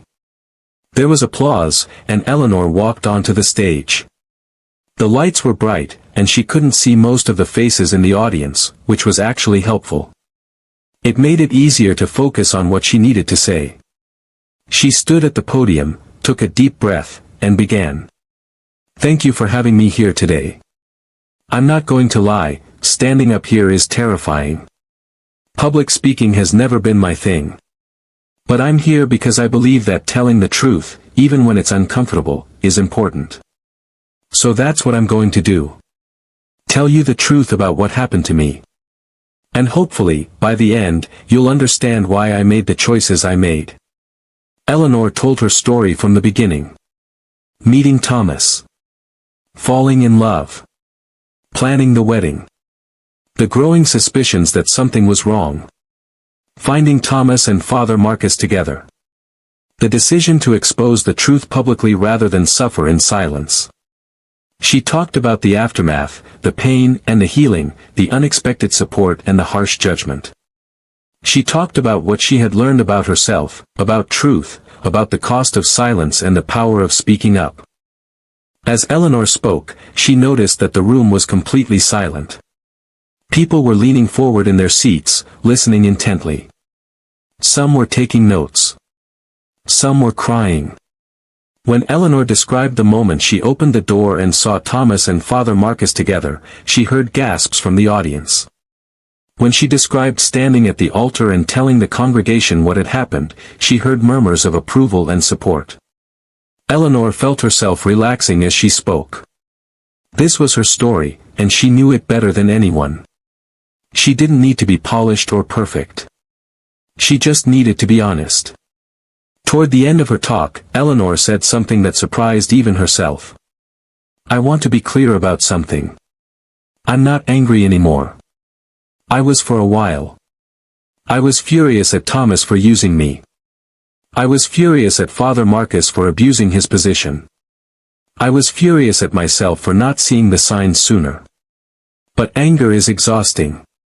And at some point, I realized that staying angry was hurting me more than it was hurting them. So I let it go. Not because they deserved forgiveness. But because I deserved peace. She paused, letting that sink in. That doesn't mean what they did was okay. It wasn't. And it doesn't mean there shouldn't be consequences. There should be. But I've learned that you can acknowledge someone hurt you, you can hold them accountable, and you can still release the anger. Those things aren't mutually exclusive. Eleanor's talk lasted about 45 minutes. When she finished, the audience gave her a standing ovation. Eleanor was overwhelmed. She hadn't expected this kind of response. Rebecca came back on stage to thank Eleanor, and then they opened the floor for questions. Dozens of hands shot up. Eleanor answered questions for another 30 minutes, about how she found the courage to speak up, about how her faith had been affected, about what advice she would give to others in similar situations. One woman stood up and said, I was abused by a priest when I was a teenager. I never told anyone because I was ashamed and I thought no one would believe me. Hearing your story makes me think maybe I should finally report what happened. Eleanor felt tears prick her eyes. I'm so sorry that happened to you. And yes, if you feel safe doing so, I think reporting it is important. Not just for you, but for anyone else he might have hurt. You deserve justice. The woman nodded, crying, and sat back down. Several other people thanked Eleanor for her courage and shared their own stories of betrayal, abuse, or institutional failure. Eleanor listened to each one, her heart breaking for these people who had carried such heavy burdens for so long. By the time the session ended, Eleanor was emotionally exhausted but also strangely energized. This was why she had come. This was why sharing her story mattered. After the session, dozens of people came up to talk to Eleanor personally. They thanked her. They hugged her. They told her she was brave. Eleanor tried to accept their praise graciously, though part of her still felt uncomfortable being called brave. I just did what I had to do, she kept saying. But people shook their heads. No, you did what most of us would be too scared to do. That's the definition of brave. One woman, probably in her 30s, approached Eleanor with tears streaming down her face. Miss Whitfield, I've been in an abusive marriage for 8 years. I keep making excuses for my husband. I keep telling myself it's not that bad. But hearing your story, hearing you talk about refusing to carry someone else's shame, it made me realize I need to leave. I need to stop protecting him and start protecting myself. Eleanor took the woman's hands. You deserve to be safe. And you deserve to be loved in a way that doesn't hurt. If you need resources, if you need help getting out, please reach out to the organizations here at the conference. They can help you. The woman nodded, squeezing Eleanor's hands. Thank you. Thank you so much. Eleanor watched her walk away, hoping desperately that the woman would follow through, would find safety, would choose herself. This, Eleanor thought, is why speaking up matters. This is why the truth matters. After the conference, Eleanor's life took an unexpected turn. Word spread about her talk, and she began receiving invitations to speak at other events. Churches, women's groups, counseling centers, even universities studying institutional accountability all wanted Eleanor to share her story. At first, Eleanor was hesitant. She didn't want to become someone whose entire identity was wrapped up in trauma. She didn't want to be forever known as the woman who was betrayed at the altar. But as she prayed about it and talked with her sisters and close friends, Eleanor realized that this was an opportunity to create meaning from pain. To turn her worst experience into something that could help others. So she said yes, selectively, to invitations that felt right. She developed a talk that she could adapt to different audiences. For church groups, she focused on the importance of accountability and transparency in religious institutions. For women's organizations, she emphasized the power of speaking truth and refusing to carry shame that belongs to someone else. For counseling conferences, she talked about the healing process and how community support had been essential to her recovery. Eleanor discovered that she was a natural speaker. Once she got past her initial nervousness, she found that connecting with audiences came easily. She was authentic, vulnerable, and honest in a way that made people trust her. She didn't present herself as having all the answers. She simply shared what she had learned through her own experience. And people responded to that. They saw themselves in her story. They saw their own struggles reflected in hers. After each talk, people would approach Eleanor with their own stories of betrayal, abuse, or institutional failure. Eleanor listened to all of them, offering what comfort and advice she could. She started keeping a notebook where she wrote down the themes she heard repeated over and over. The fear of not being believed. The pressure to keep quiet to avoid making trouble. The confusion when someone you trust betrays you. The difficulty of rebuilding trust after betrayal. These themes became the foundation for the book Eleanor eventually decided to write. It started as just notes, reflections on her own healing journey. But as the stories from others accumulated, Eleanor realized there was a need for a resource that addressed these issues specifically within faith communities. So many books about betrayal focused on romantic relationships in a secular context. But betrayal by religious leaders, or betrayal intertwined with religious institutions, had its own unique complications. Questions about faith, about God's role in suffering, about how to reconcile belief in a loving God with the reality of harm caused by God's supposed representatives. Eleanor worked on her book slowly over the course of a year, writing in the early mornings before work and on weekends. She interviewed other people who had experienced similar betrayals, incorporating their stories alongside her own. She consulted with therapists who specialized in religious trauma. She read extensively about institutional accountability and abuse of power. The result was a book titled Speak Truth: Healing from Betrayal in Faith Communities. Eleanor found a small publisher that specialized in religious and spiritual books, and they agreed to publish it. When Eleanor held the first copy of her book in her hands, she cried. This tangible thing, this book with her name on the cover, represented so much more than just her story. It represented her healing. Her growth. Her transformation from victim to survivor to someone who could help others survive. The book was released on a Tuesday morning. Eleanor had a small launch event at her local library, which felt appropriate. This was where she had worked for years, where she had rebuilt her life after David's death, where women had first started approaching her to share their own stories of betrayal. About 50 people came to the launch, a mix of friends, family, community members, and strangers who had heard about Eleanor's story through various channels. Eleanor read a passage from the book, answered questions, and signed copies. It was surreal and wonderful and terrifying all at once. The book didn't become a bestseller, but it found its audience. Churches ordered copies for their libraries. Counseling centers recommended it to clients. Women's groups selected it for their book clubs. And slowly, steadily, Eleanor began receiving letters and emails from readers. They thanked her for writing it. They said it helped them feel less alone. They shared how it had given them courage to leave abusive situations or report misconduct or simply start the healing process. Each letter was a reminder to Eleanor that her pain had purpose. That her worst day had somehow become a catalyst for helping others through their worst days. One letter in particular stuck with Eleanor. It was from a woman named Jennifer who had been in a relationship with a pastor at her church. The relationship had been inappropriate from the start, with the pastor using his spiritual authority to manipulate Jennifer into a sexual relationship. When Jennifer finally found the courage to report what had happened, the church leadership had protected the pastor and blamed Jennifer. She had left the church feeling like her faith was shattered beyond repair. "I read your book," Jennifer wrote, "and for the first time since this happened, I felt like someone understood. Your words about how betrayal by religious leaders is a unique kind of trauma because it damages your ability to trust both people and God, that resonated so deeply with me. Thank you for speaking truth.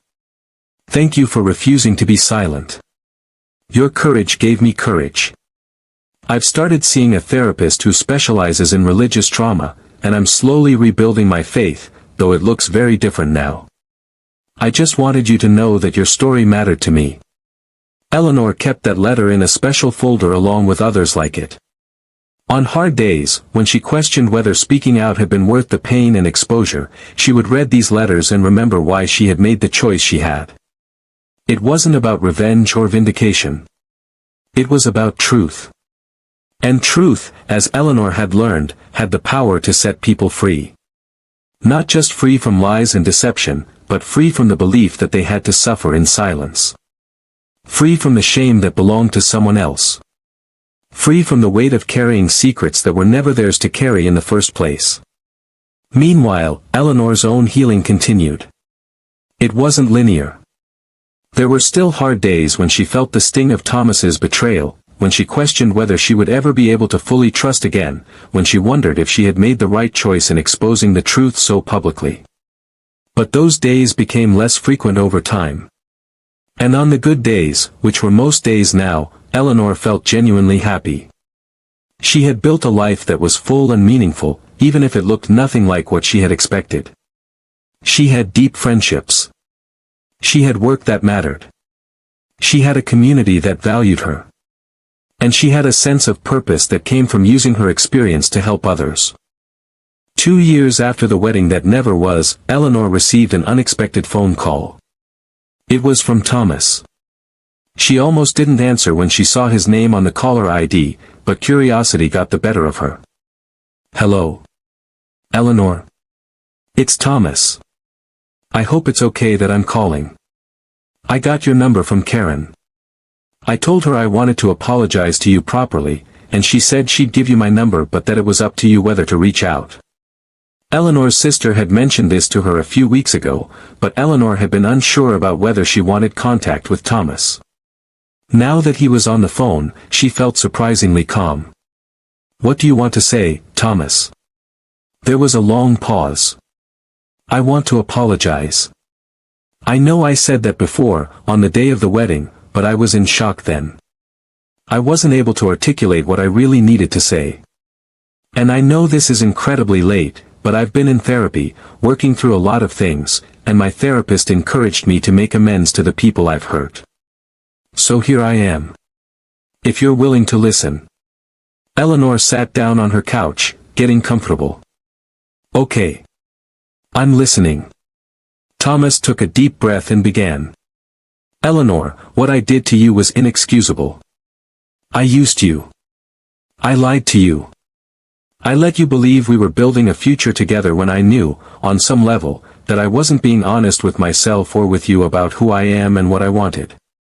I was so terrified of being gay, so ashamed of it, that I thought if I could just get married, if I could just be normal, then maybe those feelings would go away. But that was my issue to deal with, not yours. I should never have dragged you into my mess. Thomas continued, his voice thick with emotion. I know I hurt you deeply.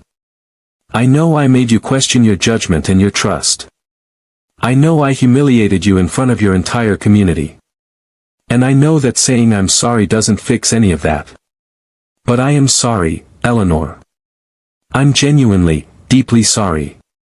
Not just for getting caught, but for the whole thing. For every lie I told. For every moment I let you believe something that wasn't true. For stealing time from your life that you can't get back. You deserved so much better than what I gave you. Eleanor listened, letting Thomas's words wash over her. She could hear that his apology was genuine, that he had done real work to get to this place of accountability.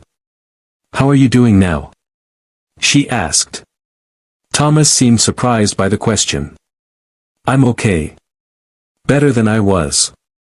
I came out to my family, which was terrifying but ultimately good. My brother has been incredibly supportive. I'm seeing someone, actually. A man. We're taking things slow, but it feels honest in a way that nothing else in my life ever has. I'm also volunteering with an LGBTQ+ youth organization, trying to help kids who are struggling with the same shame and fear that controlled my life for so long. I can't undo what I did to you, but I can try to make sure other people don't make the same mistakes. Eleanor found herself nodding even though Thomas couldn't see her. I'm glad you're living honestly now, Thomas. I really am. That's important. There was another pause, then Thomas asked quietly, have you forgiven me? Eleanor thought about that question. Forgiveness was complicated. It wasn't a switch you could flip. It was a process, an ongoing choice. I'm working on it, she said finally. I don't carry anger toward you anymore. I don't wish bad things for you. But trust, real forgiveness, that takes time. Maybe I'll get there fully someday. Maybe I won't. But I'm at peace with what happened, if that makes sense. I've made meaning from it. I've used the experience to help other people. So in a strange way, what you did led me to a life I might never have found otherwise. That doesn't make what you did okay. But it means I'm okay. Thomas's voice was shaky when he responded. That's more than I deserve. Thank you for even talking to me, Eleanor. Thank you for not hanging up. You didn't have to give me this. They talked for a few more minutes, wrapping up loose ends, giving each other updates on their lives. When they finally said goodbye, Eleanor felt a sense of closure she hadn't realized she needed. She didn't know if she would ever talk to Thomas again, and that was okay. This conversation wasn't about rebuilding a relationship. It was about both of them acknowledging the truth and moving forward. And that was enough. 2.5 years after the wedding, Eleanor made a decision that surprised even herself. She decided to return to St. Augustine's Church for a special service. It was the church's 150th anniversary, a celebration of the congregation's long history in the community. Father David had reached out to Eleanor personally, inviting her to be part of the service. We're honoring long-time members who have contributed to the church's legacy, he had said. Your family has been part of this church for generations, Eleanor. And your courage during a difficult time helped this congregation heal and grow. We'd like to recognize that if you're comfortable with it. Eleanor's first instinct was to decline. She didn't want to be recognized for the worst moment of her life. She didn't want to be the scandal that everyone remembered. But Father David had anticipated this. This isn't about the scandal, Eleanor. This is about your faithfulness. About how you've attended this church your whole life, through joy and sorrow, through your own pain and loss. About how you've served this community in countless quiet ways. That's what we want to honor. When he put it that way, Eleanor found it harder to refuse. So she agreed to attend the service. On the morning of the anniversary celebration, Eleanor arrived at St. Augustine's early. The church looked beautiful, decorated with flowers and banners commemorating its 150 years. Eleanor walked slowly through the sanctuary, looking at the old photographs on display showing the church's history. She found a photo from 1985 that included her parents, young and happy, standing with other church members. She found her baptism record in a display case, her name written in careful script. This place held so much of her life. So much of her family's life. The good and the bad. The sacred and the profane. As people began arriving for the service, Eleanor greeted old friends and neighbors. Many of them hugged her, told her how good it was to see her. Some mentioned her book, said they had read it or given it to someone who needed it. Eleanor was moved by their kindness. The service itself was beautiful. Father David gave a sermon about how churches are not buildings but communities of people trying to live faithfully despite their flaws and failures. He talked about how St. Augustine's had weathered storms over its 150 years, including recent challenges that had tested the congregation's faith.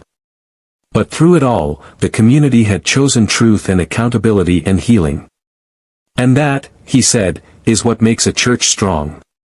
Not perfection, but honesty. Not the absence of failure, but the willingness to acknowledge it and do better. When it came time to recognize long-time members, Father David called several people to the front, including Eleanor. He spoke about each person briefly. When he got to Eleanor, he said, "Eleanor Whitfield has been a member of this church her entire life. She was baptized here, married here, and has served this community faithfully through seasons of both joy and profound sorrow." 2.5 years ago, Eleanor faced a betrayal that would have broken many people. But instead of letting it destroy her faith or her connection to this community, she chose courage. She chose truth. And in doing so, she taught all of us what it means to stand up for yourself while still standing with God. Eleanor, we are grateful for your presence in this church and in our lives. The congregation applauded, and Eleanor felt tears streaming down her face. She hadn't expected to be so emotional, but hearing Father David's words, feeling the support of this community, it overwhelmed her. After the service, Eleanor stayed for the reception in the fellowship hall. She talked with people she hadn't seen in months or years. She shared stories and memories. She laughed. And at one point, standing in that room full of people who had known her at her worst and were celebrating her at her best, Eleanor realized something profound. She had come home. Not to a place, exactly. But to herself. To a sense of belonging that wasn't dependent on a man or a relationship or even perfect circumstances. She belonged here because she had chosen to belong, even when it would have been easier to leave. She had claimed her place in this community, not by being perfect or scandal-free, but by being honest and resilient and willing to keep showing up. As Eleanor was getting ready to leave, Father David approached her. "Thank you for being here today, Eleanor. I know it wasn't easy." Eleanor smiled. "Actually, it was easier than I expected. This place, these people, they're part of me. I can't erase that. And I don't want to." Father David nodded. "I'm glad. And I want you to know that you're always welcome here. Whether you come every Sunday or once a year, this is your church home." Eleanor appreciated that. She had been attending services somewhat irregularly since the wedding, still working through her complicated feelings about organized religion. But knowing she was welcome, without pressure or expectation, meant everything. On her way out, Eleanor paused at the doorway of the sanctuary and looked back at the altar. The place where she was supposed to have made vows to Thomas. The place where she had instead made a different kind of vow, to herself and to truth. She had survived that day. And she had thrived in the days after. As Eleanor walked to her car, she thought about how far she had come. From the devastated woman standing in a wedding dress 2.5 years ago to the woman she was now. Stronger. Wiser. More compassionate. More certain of her own worth. The journey hadn't been easy, but it had been worth it. Because Eleanor had learned the most important lesson of all. That her value wasn't determined by whether someone loved her or betrayed her. Her value was inherent. It had always been there. She just had to recognize it and stand in it. And once she did, nothing could take it away. 3 years after the wedding that never was, Eleanor's life had settled into a rhythm that felt right. She was still working at the library, now as the director, a promotion she had received the previous year. She was still writing, working on a second book that focused specifically on healing and rebuilding trust after betrayal. She was still speaking occasionally at conferences and events, though she was more selective now, only accepting invitations that truly resonated with her. And she was still navigating the complex landscape of faith, attending St. Augustine some Sundays but also exploring other spiritual practices like meditation and nature walks that helped her feel connected to something larger than herself. Eleanor's relationships had deepened and evolved. Her sisters called regularly, and they planned trips together several times a year. She had developed closer friendships with several women in town, women who had supported her through the worst and celebrated with her through the best. She was particularly close with Linda Martinez, the woman who had told her she was powerful that day in the church parking lot. Linda and Eleanor met for coffee every week, talking about everything from books to politics to their own spiritual journeys. Eleanor had also, tentatively, started dating again.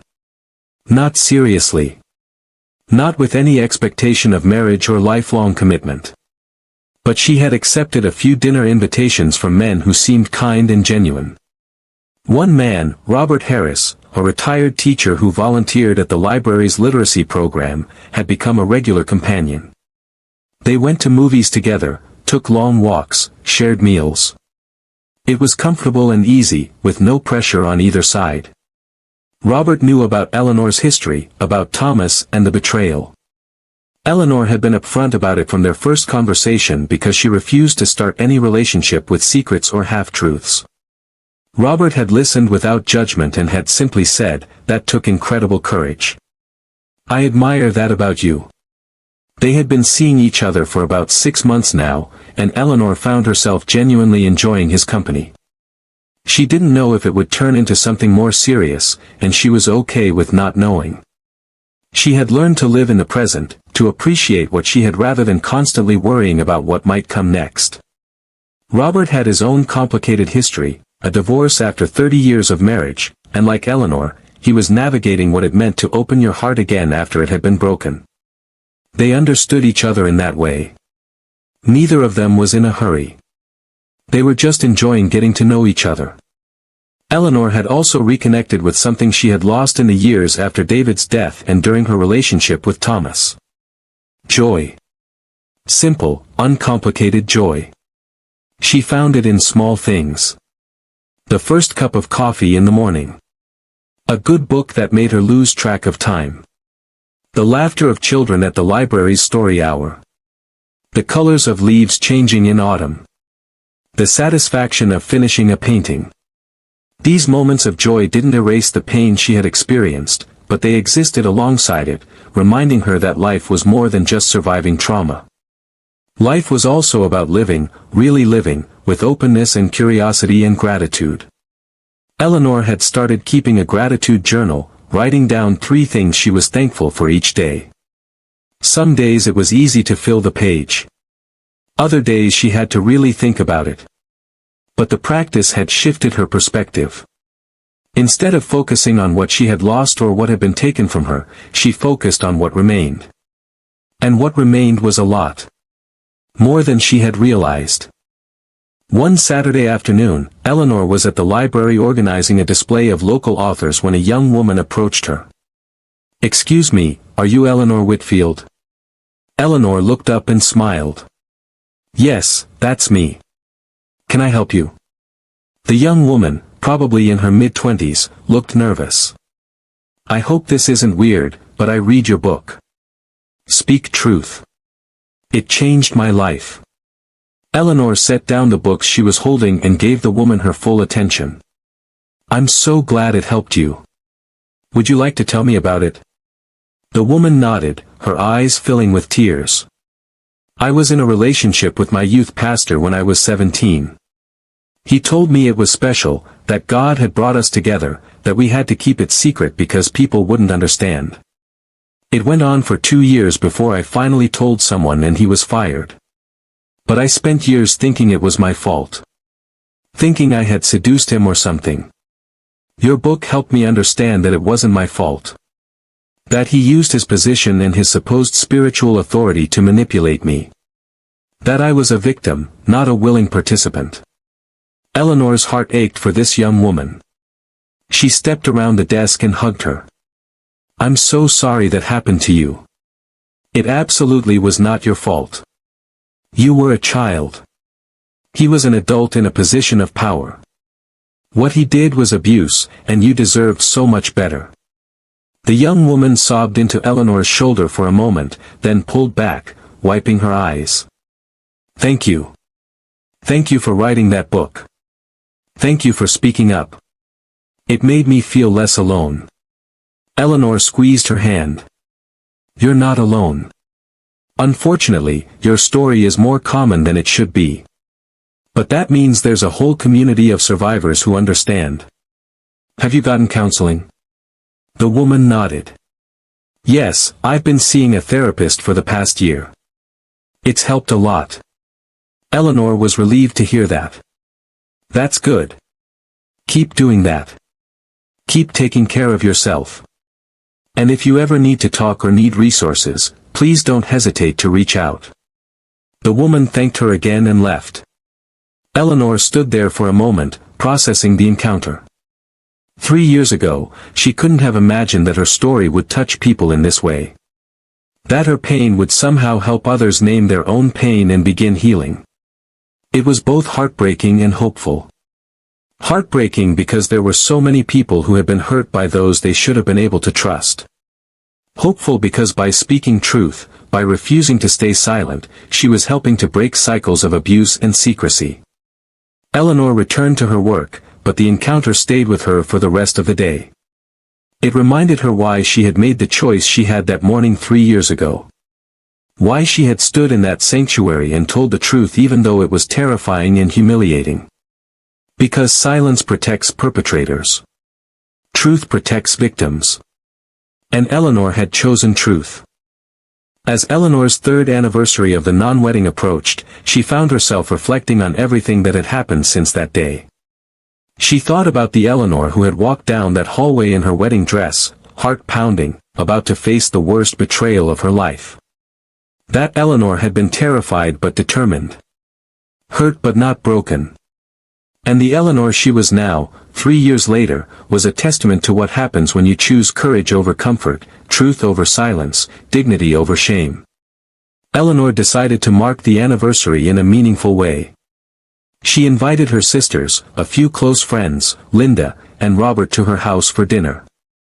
As they sat around her table, sharing a meal and laughter, Eleanor stood up and clinked her glass to get everyone's attention. I want to say something, she began. 3 years ago today was supposed to be my wedding day. Obviously, that didn't happen. And at the time, I thought it was the worst day of my life. In many ways, it was. But looking back now, I can see it was also the day I found myself again. The day I remembered that I matter. That my truth matters. That I don't have to carry shame that belongs to someone else. Eleanor looked around the table at the faces of people she loved. I couldn't have gotten through the past 3 years without all of you. You've supported me, listened to me, cried with me, and celebrated with me. You've reminded me that I'm not alone, that I'm loved, that I have value beyond any relationship or any one experience. And I'm so grateful for that. Her voice caught, and she paused to collect herself. I don't know what the future holds. Maybe I'll get married someday, maybe I won't. Maybe I'll write more books, maybe I won't. Maybe I'll keep speaking at conferences, maybe I'll retire to a quiet life with my books and paintings. But whatever happens, I know I'll be okay. Because I've learned that I'm stronger than I ever imagined. That I can face hard truths and survive. That I can turn pain into purpose. And that's worth celebrating. Her friends and family raised their glasses. To Eleanor, her sister Karen said. To courage and truth and healing. They all drank, and then the evening continued with more food and conversation and the comfortable companionship of people who genuinely cared for each other. Later, after everyone had left and Eleanor was cleaning up, Robert stayed to help. As they washed dishes together, he said quietly, "That was a beautiful thing you said tonight. About finding yourself again." Eleanor smiled. "It's true. I lost myself for a while there, first after David died and then in trying to be what I thought Thomas wanted. But I'm back now." Robert dried a plate thoughtfully. "You know what I admire most about you?" Eleanor looked at him curiously. "What?" "That you didn't let what happened make you bitter. You could have closed yourself off, decided that all people are terrible and love isn't worth the risk. But you didn't. You stayed open. That takes real courage." Eleanor considered his words. "I think it's because I realized that Thomas's betrayal said more about him than it did about me or about love in general. He had his own issues he was dealing with, his own shame and fear. And while his choices hurt me deeply, they don't define what's possible for me going forward. Every person is different. Every relationship is different. Closing myself off would have been letting Thomas take even more from me than he already had. And I wasn't willing to give him that power." Robert nodded.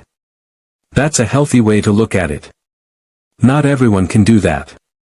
They finished the dishes in comfortable silence, and then Robert said goodnight, kissing Eleanor gently on the cheek before leaving. Eleanor stood in her kitchen, looking around at her home. It was small but cozy, filled with books and paintings and photographs of people she loved. It wasn't the life she had imagined for herself when she was younger. But it was a good life. A life she had built from the ashes of loss and betrayal. A life that was authentically hers. Eleanor walked to her bedroom and got ready for sleep. As she lay in bed, she thought about all the people who had reached out to her over the past 3 years. The women at the library. The people at conferences. The readers of her book. The young woman just today who had been abused by her youth pastor. Each of them had their own story of betrayal, their own journey of healing. And while Eleanor couldn't fix their pain or undo what had been done to them, she could offer them something valuable. The knowledge that they weren't alone. That healing was possible. That speaking truth was powerful. That they deserved better. And that survival wasn't just about getting through the hard times. It was about learning to thrive despite them. Eleanor thought about Father Marcus and wondered where he was now, what he was doing. She had heard through the grapevine that he had left the priesthood entirely and was working as a counselor at a non-profit organization. She didn't know if that was true, and she didn't spend much time thinking about it. Father Marcus's journey was his own. She had forgiven him, mostly, not because he deserved it but because carrying anger and resentment was exhausting. Forgiveness, Eleanor had learned, wasn't about saying what someone did was okay. It was about releasing them from the debt they owed you because collecting that debt was costing you too much. It was about choosing your own peace over their punishment. And Eleanor had chosen peace. She thought about Thomas and hoped he was happy, genuinely happy, living authentically as the person he really was. She hoped he had learned from what happened. That he would never again use another person as a cover for his own struggles. That he would be honest with any future partners about who he was and what he wanted. Eleanor didn't wish him ill. She just wished him away from her life. And that was okay too. You could forgive someone and still not want them in your life. You could hope for their well-being while maintaining boundaries. Forgiveness didn't require reconciliation. It just required letting go of the anger. As Eleanor drifted toward sleep, her last thoughts were about the future. About the possibilities that still lay ahead of her. She was 55 years old. If she was lucky, she had decades left to live. What would she do with those years? How would she continue to grow and evolve and contribute to the world around her? Eleanor didn't have all the answers, but she had some ideas. She wanted to finish her second book. She wanted to continue speaking to groups about accountability and healing. She wanted to travel more, see places she had never been. She wanted to deepen her friendships and maybe, just maybe, see where things went with Robert. She wanted to keep painting, keep reading, keep learning. She wanted to be present for her nieces and nephews as they grew up, to be the aunt who told them hard truths and encouraged them to speak up for themselves. She wanted to continue being part of the St. Augustine's community, helping it grow and evolve into a place that truly lived up to its values. But most of all, Eleanor wanted to keep being authentically herself. No more shrinking to fit other people's expectations. No more silencing her intuition to keep the peace. No more carrying shame that didn't belong to her. She had spent too many years doing those things. The rest of her life would be different. It would be lived on her own terms, with honesty and courage and an open heart. And that, Eleanor thought as sleep finally claimed her, was more than enough. So that's Eleanor's story. The story of a woman who walked down an aisle expecting to get married and instead walked into her own worst nightmare. The story of a woman who could have stayed silent, could have protected the men who betrayed her, could have carried their shame. But she didn't. She chose truth. And that choice changed everything. Not just for her, but for countless others who heard her story and found courage in it. Now I want to ask you something. What would you have done in Eleanor's situation? Would you have exposed the truth publicly like she did? Or would you have handled it privately? There's no wrong answer here. Everyone's situation is different. Everyone's capacity for public vulnerability is different. But I think it's worth asking ourselves, when have we stayed silent to protect someone who hurt us? When have we carried shame that didn't belong to us? When have we let fear of judgment keep us from speaking our truth? Eleanor's story reminds us that we have choices. Even in our worst moments, even when we're hurting and humiliated, we have the power to decide how we respond. We can shrink, or we can stand. We can hide, or we can be honest. We can let betrayal define us, or we can use it to refine us. If Eleanor's story resonated with you, if it made you think about your own experiences with betrayal or your own journey toward healing, I want to hear from you. Drop a comment below telling me what part of Eleanor's story hit you the hardest. Was it the moment she opened that door? Was it her decision to tell the congregation? Was it her journey toward forgiveness? Was it her transformation into someone who uses her pain to help others? Let me know. And if you know someone who needs to hear Eleanor's story, someone who's struggling with betrayal or abuse or wondering if they should speak up about something that happened to them, please share this video with them. Sometimes we need to see someone else's courage before we can find our own. Hit that subscribe button if you haven't already, and turn on notifications so you don't miss any of our upcoming stories. Because Eleanor's story isn't unique in the sense that betrayal happens to a lot of people. But her response to it, her choice to stand in truth despite the cost, that's something we can all learn from. Thank you for watching Eleanor's story all the way to the end. Thank you for being part of this community where we can talk about hard things honestly. And remember, your story matters. Your truth matters. You matter. Don't let anyone convince you otherwise. Until next time, take care of yourselves and each other.